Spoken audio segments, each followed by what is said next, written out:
So a little bit more from Brett McMurphy and Andy Staples on 3. They're reporting and speculation about Big 12 targets for the Big 10 for the next wave of expansion. Kansas and Utah are the two main ones they mentioned, but there are 3 others that were also on the periphery of this discussion, according to what McMurphy and Staples said. So Utah, again, quick recap here, untapped market, a growing market, a lot of people moving out there. Huge area in Salt Lake City. Utah has been a really good, solid football program for a long time, winning the Pac-12, obviously. Kyle Whittingham has made Utah a brand in college football, and they're an AAU school, which is the table stakes. Like, we allow you to sit at this table to be a part of the conversation of whether you can join because your academics are considered AAU worthy. Kansas is who Andy Staples mentioned.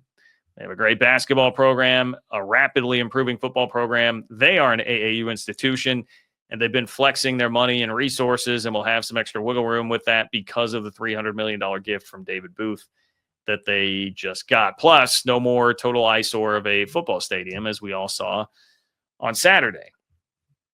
So again, the AAU piece of this is what becomes important now when you look at the other 3 that were at least thrown out there, like floated as, all right, like maybe these are possibilities as well, depending on what the Big Ten is going to get to. Is it going to go past 20 to 24? Always been kind of a divisive topic, I feel like, the academics part of this discussion, because there were some at the beginning of this latest wave of realignment that started in 2021 that we're really clinging to for a while, like, oh, academics matters a lot. And in particular, this came into the discussion when the Pac-12 was on the chopping block. Like, oh, there's all these long-standing relationships with the Big Ten, and they would never want to sever that because of academia. And then that did happen, and the Pac-12 died, and nobody really shed too much of a tear, at least in the college sports world, the suits making all those decisions. So I understand some skepticism here about the academics, but I will reiterate again, Brett McMurphy was pretty emphatic in saying, like, hey, I think it will come from these 13 schools that are AAU members in the Big 12 and the ACC. So, okay, John, we know Utah and Kansas are AAU schools. What are the other 3 in the Big 12? Who else has academics at that level that the Big 10, a little bit more highfalutin, that the Big 10 would actually want to add? Well, those 3 schools, I'm glad you asked, are Arizona State, Arizona, and Colorado. Arizona State, Arizona, and Colorado. So one of those 3 did get a direct mention in there. The others I include because Brett McMurphy again had said, hey, the 5 Big 12 schools that are AAU schools could be in the mix here. Colorado, though, was mentioned by name. I cut it off in one of those clips, but Brett McMurphy also went on to say, hey, what's Colorado going to be in 5 years? Will Deion still be around? Will that brand have developed? Look, in terms of brand building, Colorado has made a quicker turnaround on that than anybody I can really remember in college football. You say what you will about how you feel about it or what you think of the longevity of it or how you feel about Deion as a guy or a person, whatever. You cannot deny how quickly that brand has just done a 180 with him in charge. So Colorado's case would be, I mean, there is some history. They do have a national championship, right? Now Deion is a big ratings draw. Colorado's by far, they're like doubling up the next highest rated team in the Big 12 in terms of TV eyeballs that they are drawing. Obviously, they've started to win more, winning 9 games last year. They're going to bring in like your casual fan, which is like an important thing. Now, what's the staying power for Deion with that over the next 5 years as it becomes less of a novelty, even if he is still a head coach?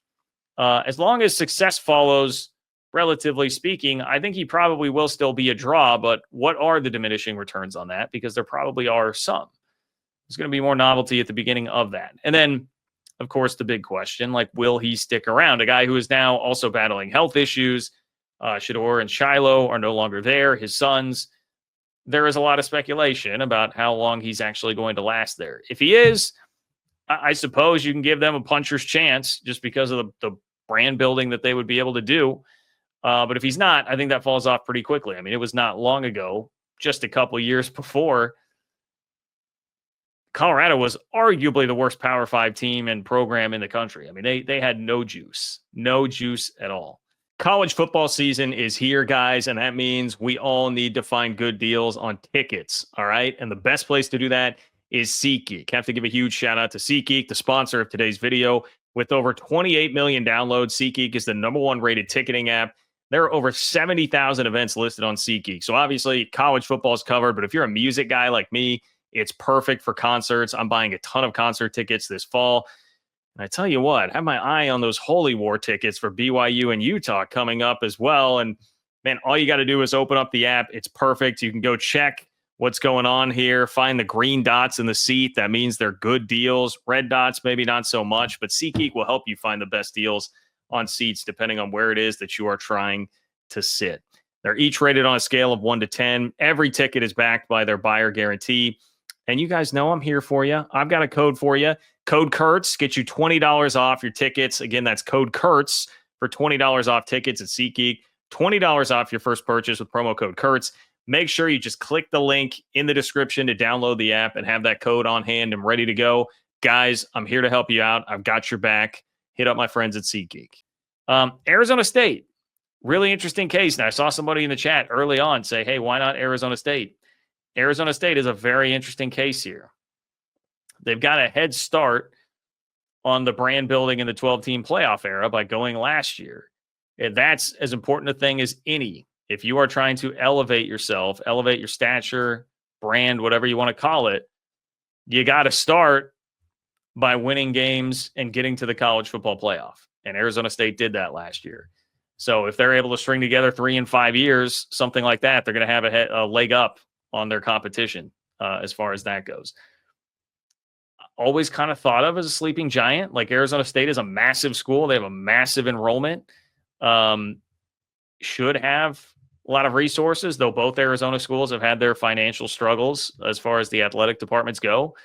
But I think there's reason to believe Arizona State could be a sleeping giant that awakens over the next 5 years. That's certainly within the realm of possibility. And then if that happens and you're already an AAU school, maybe the Big Ten says, hey, we may not be in Utah. We're also not in the state of Arizona. That's also a growing place, right? That's a place where a lot of people are moving to and gravitating towards.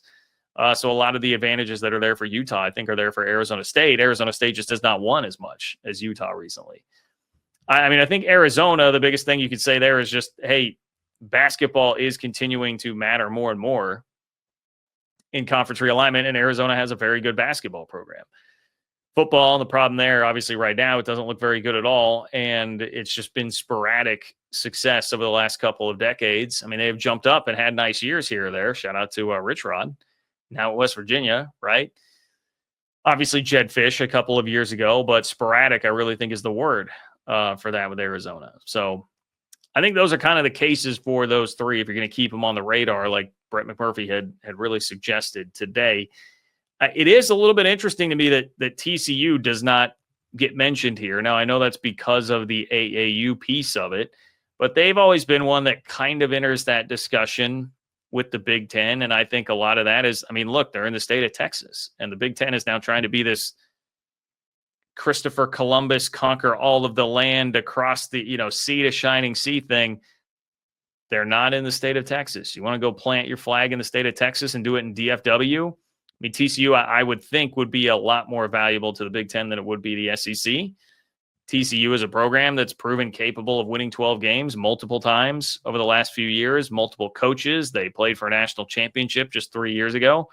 They are an AAU school. They're in a super talent-rich metro, and it would allow you to plant your flag in the biggest football part of the country in the state of Texas. So I don't know. I would love truth serum in the Big Ten. Like, is that, would they be on the periphery of this even without an AAU membership? Would they be higher than any of those schools that are AAU schools? We shall see. Because, Virginia is a really good example of this. One thing Brett McMurphy talked about a lot that was not directly related to the Big 12, but was that he said North Carolina and Virginia would be picks 1 and 2 in a realignment draft between the SEC and the Big 10. And he's like, yes, like for real, Virginia. And I know that's some people look at that and scoff just because Virginia has not been all that successful on the field. Huge population base. It is a, contiguous state. It's attached to everybody else in the SEC, so geographically makes a lot of sense. Prestigious, like academic institution. Those are the selling points for Virginia. And if that's the type of thing that matters, then I guess maybe you would say it matters more that Arizona is an AAU member than TCU not being an AAU member, even though the football is much better at TCU. I don't know. But the two that were specifically mentioned, once again, to at least sleep with one half eye open as of right now, would be Utah and Kansas. Starting with Utah, Brett McMurphy had that one actually sourced, that Utah would be the name on the list there. So I know there have been fences perhaps that still have not been mended between Utah fans and Big 12 fans, though it seems like there's some work being done on that front. But I'll be interested how you guys all handle this news.